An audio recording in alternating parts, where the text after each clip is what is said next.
আসসালামু আলাইকুম রহমতুল্লাহি বারাকাতুহ।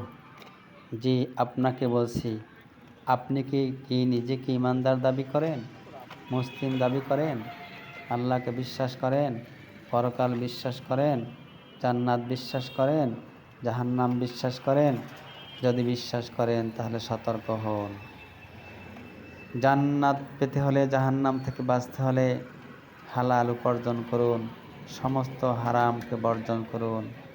কারণ রাসূলুল্লাহ সাল্লাল্লাহু আলাইহি সাল্লাম বলেছেন, লা ইয়াদখুলু জান্নাতা জাসাদুন বিল হারাম, হারাম ভক্ষণকারী কখনো জান্নাতে প্রবেশ করতে পারবে না। সুতরাং সুদ বন্ধ করুন, ঘুষ বন্ধ করুন, চাঁদাবাজি বন্ধ করুন, দুর্নীতি বন্ধ করুন, ইত্যাদি যত হারাম উপার্জন আছে সমস্ত কিছুকে বর্জন করুন।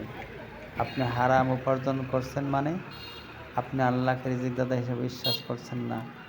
আল্লাহ তাআলা কোরআনে বলছেন, আল্লাহু খায়রুর রাযিকিন, ইন্নাল্লাহু খায়রুর রাযিকিন। বারবার বলেছেন যে রিজিকের মালিক আল্লাহ। আল্লাহ তাআলা আরো বলেছেন, ইন্না রাব্বাকা ইয়াবসুতু রিজকা লিমান ইয়াশাউ ওয়া ইয়াকদির।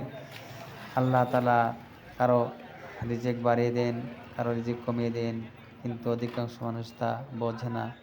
আল্লাহ তাআলা হালালের ব্যাপারে আরো সতর্ক করে বলেছেন, ইয়া আইয়ুহান নাস কুলু মিম্মা ফিল আরদি হালালান তাইয়্যিবা ওয়ালা তাত্তাবিউ খুতুওয়াতিশ শাইতান।